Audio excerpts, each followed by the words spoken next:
The warning lights flashed red across the small ship's control panel as Gia frantically worked the instruments.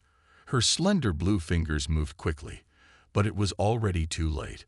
The small scout vessel shuddered violently as Earth's gravity pulled it down. Warning: gravity well exceeding safe parameters, the ship's computer announced calmly. Engine failure imminent. Gia looked through the viewport at the blue-green planet growing larger by the second. Her people, the Telosians, had classified this world as a Class 10 Deathworld, the most dangerous category in their space charts. She had only meant to observe from a safe orbit, collecting data from a distance. Now she was being pulled toward its surface. "Emergency protocols activated," she said, her voice steady despite her fear. The ship responded by deploying atmospheric shields, but they weren't designed for a planet with such dense air. As the ship plunged into Earth's atmosphere, the temperature rose rapidly. Metal groaned around her. Geoff secured herself in the crash position, activating her environmental suit just as the main systems failed. The last thing she remembered was the terrible wrenching of metal as her ship tore apart. Hours later, Gia woke to pain. Every part of her body felt heavy, crushed by Earth's powerful gravity. On her homeworld Talos, gravity was only 1/3 of Earth's pull. Here, it felt like someone was sitting on her chest.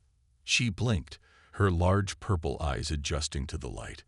Trees surrounded her, tall plants with brown trunks and green tops, far bigger than any vegetation on Talos. The air was thick and humid. Her environmental suit had activated its emergency mode, filtering the dangerous oxygen-rich atmosphere into something she could breathe. "Status report," she whispered. A small display lit up on her wrist. Environmental suit damaged, 68% functional. Atmosphere: toxic, high oxygen, high nitrogen. Gravity: 3.2x TELOSIN standard. Biological contaminants extreme. EMERGENCEBEACON offline. Communications offline. Gia tried to stand but collapsed immediately. Her body, evolved for the gentle conditions of Talos, simply couldn't handle Earth's crushing gravity.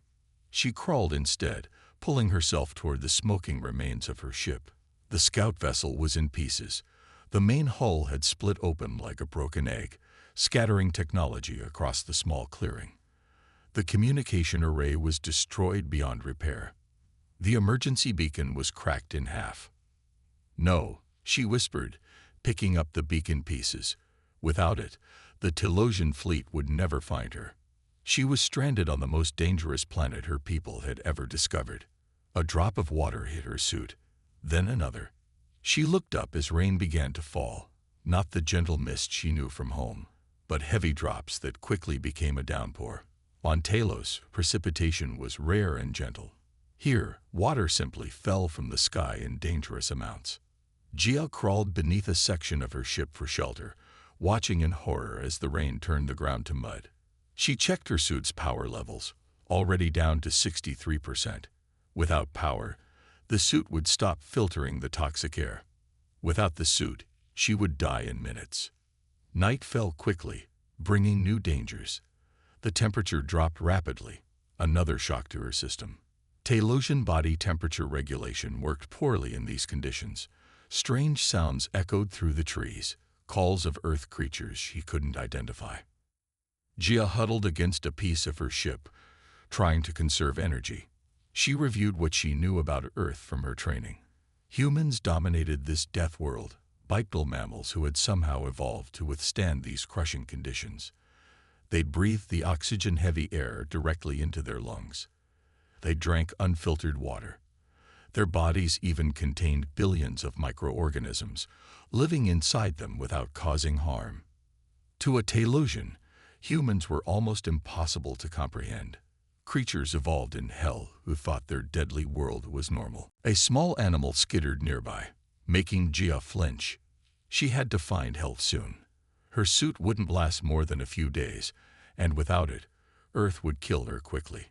But seeking human assistance carried its own risks. How would such creatures react to her alien presence? As she drifted into an uneasy sleep, Jia had one clear thought. If she survived this, the Telosian Exploratory Committee would need to revise their understanding of impossible survival conditions. Because somewhere on this deadly planet were billions of beings who called this nightmare world home. 3 days passed since the crash. Jia's environmental suit now operated at 41% capacity. The crushing gravity of Earth made every movement a struggle. She had managed to salvage a small analyzer from her ship, which she used to test the air, water, and soil around her. The results were always the same: deadly to Telosian biology. Morning brought a strange weather pattern that her translator identified as fog. It surrounded her with white mist, limiting visibility and making her even more anxious. She needed to find shelter beyond the broken pieces of her ship. Jia followed a small stream, moving slowly through the forest. Each step took enormous effort under Earth's gravity. Her slender body, evolved for the gentle conditions of Telos, struggled with the simple act of walking. The water in the stream moved faster than any natural water flow on her homeworld. Suddenly, she froze. Through the fog, she saw a cleared path cutting through the forest. It was artificial, made by intelligent hands, human hands. Her training had covered first contact protocols, but never for a situation like this. Telosians avoided Deathworlds for good reason. She wasn't supposed to be here, and she certainly wasn't equipped for direct interaction with the dominant species. A sound made her heart race, rhythmic crunching of leaves and sticks. Something was approaching along the path. Jia quickly hid behind a large tree, her blue skin blending somewhat with the morning shadows. Through the fog emerged a human. Jia's eyes widened as she observed the creature moving easily through Earth's killing gravity. He was taller than her, with brown hair and skin that lacked any blue tint. He carried a backpack and some kind of recording device, stopping occasionally to take samples from plants. The human moved with a natural confidence that amazed her. He breathed the toxic air without any protection. His body contained enough mass to function in this gravity, as if it were normal. To Jia, he seemed almost superhuman. She leaned forward slightly, trying to get a better look. The movement sent pain shooting through her weakened legs. She gasped and lost her balance, falling into the open. The human turned instantly. His eyes widened as he saw her, blue-skinned, four-fingered, with large purple eyes that took up much of her face. For a moment, neither moved. Then he spoke. Her translator caught the words. "Are you okay?" Not fear, not aggression. Concern. Jia tried to stand but couldn't. Her suit gave a warning beep, oxygen filtration dropping. The human approached cautiously, hands visible in what she recognized as a universal gesture of peace. "You're hurt," he said. "And you're not from around here, are you?"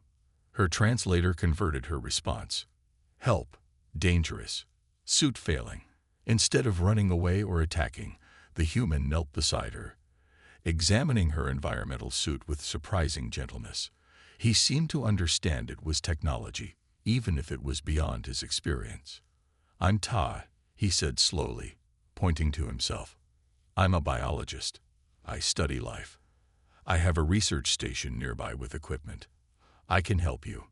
Jia's training had taught her humans were dangerous, evolved on a deadly world, their bodies capable of withstanding conditions that would kill most spacefaring species. But nothing had prepared her for this human's reaction. No fear, no hostility, just curiosity and concern. "I am Jia," she managed, her translator converting her words. "My ship crashed. Cannot survive. Your world." Ta nodded, looking at her suit's readouts. Though he couldn't read them, he seemed to understand they indicated danger. "Your suit is keeping you alive, right? Filtering our air?" he asked, showing surprising insight. "It's damaged. I might be able to help repair it." When Jia tried to stand again and failed, Ta hesitated only briefly before offering his help. "May I carry you? My cabin isn't far." With no choice but to trust this creature from a death world, Jia nodded. Ta lifted her carefully, mindful of her suit's damaged components. She was surprised by the gentleness in his strong hands. As they moved through the forest, Jia observed him closely. His body generated heat. His muscles worked effortlessly against Earth's gravity. His lungs processed the oxygen-rich air that would poison her. "Why help me?" she asked as they approached a small wooden structure, his research cabin. Ta considered the question as he opened the door. "Because you need help," he said simply. "And because meeting you is extraordinary. I have so many questions." As he carefully placed her on a couch inside the cabin, Jia realized her perspective was shifting. Perhaps the true danger of Earth wasn't its crushing gravity or toxic atmosphere. Perhaps the danger was that it produced beings who could make her question everything her people believed about Deathworlds and the creatures who called them home. 1 week had passed since Ta brought Jia to his research cabin. The small wooden structure sat far from other humans, which made it safer for her. Inside, Ta had created a space where Jia could begin to adapt to Earth's harsh conditions. "Try again," Ta encouraged, standing nearby as Jia attempted to walk across the room without her gravity supports. Her slender blue legs trembled with each step. On Talos, her body was light and quick. Here on Earth, she felt like she was moving through thick mud. Each step required tremendous effort. "It's impossible," she gasped, grabbing a chair for support. "Your world is too heavy." Ta handed her a device he had modified from her ship's parts. "This gravity dampener should help. It creates a field that reduces Earth's pull by about 30%. Jia attached it to her belt. Immediately, she felt lighter. Not as light as on Talos, but enough to move more easily. "Better?" Ta asked. She took several steps, still struggling but no longer in pain. "Yes. Thank you." Ta smiled. "Your body is actually adapting faster than I expected. Your muscle density has increased by 12% since you arrived." He pointed to a microscope where he had been examining samples of her cells. Ta's knowledge of biology had proven invaluable. He had helped repair her environmental suit and created a simple machine to recharge its power cells using solar energy. A crack of thunder made Jia jump. Outside, rain poured down as lightning flashed across the sky. "Another storm," she said with dismay. "Does your world ever stay peaceful?" Ta laughed. "This is peaceful compared to hurricane season." He sat beside her, careful to give her space. "Today I want to adjust your atmospheric filters. I think you can handle a little more oxygen now." Jia had learned that humans breathed air containing 21% oxygen. On Talos, the atmosphere contained only 8% oxygen. Her people had evolved to process this thinner air efficiently. Earth's oxygen-rich atmosphere would normally burn her lungs, but her suit filtered it to safer levels. "Are you sure?" she asked. "Last time we increased it, I felt dizzy." "Your blood tests show adaptation. Your cells are producing more structures to process oxygen safely. We'll go slowly, just 0.5% more." As Tai adjusted her suit settings, Jia studied him. Humans fascinated her. They had evolved on this deadly world and thought nothing of its crushing gravity, its violent weather, or its dense atmosphere. Their bodies contained billions of microorganisms. They ate plants and animals without extensive testing. They even enjoyed going outside during rainstorms. "How does it feel?" Tai asked after making the adjustment. Jia took a deep breath. The air felt richer, almost spicy. Strange, but not painful. "Good. In time, you might be able to breathe our air with minimal filtration." Later that evening, Ta showed Jia images on his computer, pictures of Earth's diverse environments. Deserts, oceans, mountains, cities. To Jia, they all looked incredibly dangerous. "Your people build structures this tall?" she asked, pointing to a skyscraper. "In this gravity?" Ta nodded. "We've adapted to our world, just as you're adapting now." He showed her another image, humans swimming in an ocean. "Water recreation," he explained. "We do it for fun." "Fun? Your oceans contain predators, and dangerous currents. Your water itself would cause my skin to absorb too many minerals. Yet you're eating earth food now, Ta pointed out. It was true. Ta had carefully processed certain fruits and vegetables to make them safe for her. Her body was slowly adapting to earth nutrition. The proteins and minerals she couldn't process were filtered out, but each day she needed fewer modifications. A sound outside made them both freeze. Car engines, voices. Ta moved quickly to the window and looked out. Government vehicles, he whispered. They must have detected your ship's energy signature. Fear shot through Jia. Will they capture me? Experiment on me? I won't let that happen, Ta said firmly. He began gathering supplies. We need to leave. I have a place in the mountains where we can hide while we figure out how to contact your people. Jia stood, testing her strength. With the gravity dampener, she could move well enough to travel. Her suit was functioning at 86% capacity thanks to Ta's repairs. Her body was stronger than when she arrived. Still, Earth remained a dangerous world for her. Why are you risking so much to help me? She asked as Ta packed emergency supplies. He paused, looking at her with an expression her translator couldn't quite define. Because you've shown me that the universe is bigger and more wonderful than I imagined. And because on Earth, we help those in need. It's what makes us human. As they prepared to flee into the night, Jia realized she was experiencing something unexpected, a growing admiration for these Deathworld creatures and their resilience. Perhaps, she thought, there was something to learn from a species that called the most dangerous planet in known space their home. The mountain path rose steeply before them as Jia and Tai made their way through the forest. Night had fallen, making the journey even more difficult for Jia.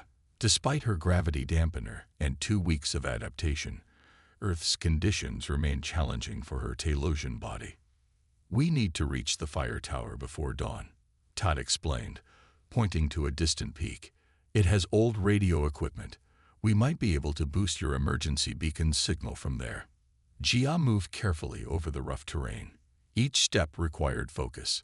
The sounds of Earth's nighttime creatures filled the air, crickets chirping, owls hooting, leaves rustling in the wind. To Ta, these were normal background noises. To Jia, they were constant reminders that she was stranded on a world filled with life forms her people considered extremely dangerous. There's a stream ahead, Ta warned. We'll need to cross it. When they reached the water, Jia stared at it with concern. The stream was only about 2 meters wide, but it moved quickly over rocks. I can't jump that far in this gravity, she said. Ta nodded. I'll carry the supplies across first, then come back for you. After securing their backpacks on the other side, Tag returned and offered his hand. Trust me. Jia took his hand. His skin felt warm against her cooler blue fingers. With careful movements, he helped her step from stone to stone across the stream. Halfway across, her foot slipped on wet rock. She would have fallen into the water if Tai hadn't caught her quickly. I've got you, he said, steadying her. Once safely across, they continued upward. The forest thinned as they climbed higher. Jia's environmental suit showed the temperature dropping, another challenge for her body, which struggled to regulate heat on Earth. Listen, Ta suddenly whispered, stopping in his tracks. In the distance came the sound of engines and voices. The government search team was still following them. They're using the old logging road, Ta said. We need to move faster. Despite her exhaustion, Jia pushed herself to keep up with Ta's pace. Her muscles burned with the effort, but she noticed something surprising. She was getting stronger. Each day on Earth forced her body to adapt. What would have been impossible a week ago was now merely difficult. Near midnight, they reached a small cliff face. Ta began to climb, finding handholds in the rock. I can't climb that, Jia said, looking up at the vertical surface. The path continues about 20 meters up. This is the only way. Ta looked down at her. Your gravity dampener should help. I'll guide you. With extreme caution, Jia began to follow Ta's path up the cliff. Her four-fingered hands found the same holds he used. The gravity dampener made her lighter, but climbing required strength she was still developing. Halfway up, she looked down and froze. On Talos, falls were rarely dangerous due to the low gravity. Here, a fall could kill her. "Don't look down," Ta called. "Look at me. You're doing great." She focused on his encouraging face and continued upward. When she finally reached the top, her arms trembled with exhaustion. "You did it," Ta said, helping her onto flat ground. Not bad for someone from a low-gravity world. Jia looked back at the cliff she had just climbed. "I didn't think that was possible. That's Earth for you, constantly forcing you to do the impossible just to survive." They rested briefly before continuing. The fire tower appeared in the distance as the first light of dawn touched the sky. It was an old metal structure with a small cabin at the top, used years ago to watch for forest fires. As they approached, Tai suddenly pulled Jia behind a large boulder. "Vehicles," he whispered, pointing to the base of the tower. Two black SUVs were parked there. Men in dark uniforms moved around them, setting up equipment. "How did they know?" Jia asked, her voice tight with fear. Tai watched the men carefully. "They must have predicted our destination. They're probably monitoring all communication points in the region." Jia checked her emergency beacon. "Without the tower's equipment, this won't reach orbit. We came all this way for nothing." Tai studied the situation. "Maybe not. Look at what they're setting up. Those are signal amplifiers, very powerful ones. If we could use their equipment instead." "How?" "They want to capture me." "We don't know that for certain," Ta said. "They might just want to make contact. Not everyone fears what they don't understand." Jia looked at the humans moving around the vehicles. On her world, the unknown was avoided. Dangerous worlds were quarantined, but these humans had evolved in danger. They faced the unknown every day just by living on Earth. "What do you suggest?" she asked. Tai took a deep breath. "I think it's time to find out what they really want. But first, let's get your beacon ready. Whatever happens, we'll try to send your signal." As the sun rose fully over the mountain, Jia faced a difficult choice: continue hiding or risk discovery by the beings who called this Deathworld home. From their hiding place, Jia and Ta watched as more people arrived at the fire tower. Unlike the others, these new arrivals didn't wear uniforms. One woman seemed to be in charge. She gave instructions to the others as they set up more equipment. "That's strange," Ta whispered. "Those don't look like military or government standard devices. Some of that technology seems advanced." Jia studied the equipment with growing surprise. Some of those components resemble space-grade technology. How would humans have access to that? After careful observation, Tai made a decision. "I'm going to approach them. Stay hidden until I signal that it's safe." "It's too dangerous," Jia protested, but Tai was already moving. He walked openly toward the group, hands raised to show he carried no weapons. The uniformed personnel immediately surrounded him, but the woman in charge stepped forward and spoke to them. They lowered their weapons. Jia watched anxiously as Tai and the woman talked. After several minutes, Tai turned and waved to Jia. "It's okay," he called. "You can come out. They're not here to harm you." Still cautious, Jia emerged from hiding. The gravity dampener helped her walk steadily despite her exhaustion. As she approached, she noticed something odd about two of the people standing near the woman. Though they appeared mostly human, small details were wrong. One had unusual eye spacing, the other a subtle ridge pattern on his forehead. "Hello, Jia of Talos," the woman said when Jia reached them. "I'm Director He. Welcome to Earth." Jia's translator processed the greeting. "You know what I am." "How?" Director He smiled. "You're not the first visitor we've had." She gestured to the two strange-looking people. "May I introduce Dai and Min? Like you, they once thought Earth would kill them." The man with the ridge pattern stepped forward. "I am Da. My ship crashed here 42 Earth years ago. I come from Valor. Gia gasped. Valor? That's only 2 systems from Talos. The other visitor introduced himself as Min. I arrived 30 years ago from Merax. Our worlds are similar to yours. Lower gravity, thinner atmosphere, less biological diversity. Yet you survived here. How? Jia asked, amazed that beings from worlds like her own could adapt to Earth's deadly conditions. With help, Dad explained. And time. Director He's organization has been helping stranded visitors for decades. Director He nodded. Project Sanctuary. We operate independently, preparing humanity for the knowledge that we're not alone in the universe. Ta looked shocked. The government knows about aliens. Small parts of it, he replied. Most people aren't ready yet, but we've been learning from our visitors while helping them adapt to Earth. Inside the Fire Tower's cabin, they connected Joe's beacon to their advanced equipment. The signal would now reach far beyond Earth's solar system. Dad explained how Earth had changed him over the decades. At first, I thought this world would crush me, he said. Now I can move in Earth's gravity almost as easily as humans. My lungs process this oxygen-rich air directly. My body has developed defenses against Earth's microorganisms. Complete adaptation is possible. Jia asked, hardly believing it. Min nodded. More than possible. Our home worlds made us fragile. Earth has made us stronger. Director He showed Jia data collected from visitors over the years. Earth is unique in our region of space. Other planets either have little biological diversity or stable, gentle conditions. Earth's challenging environment forced life here to become incredibly adaptable.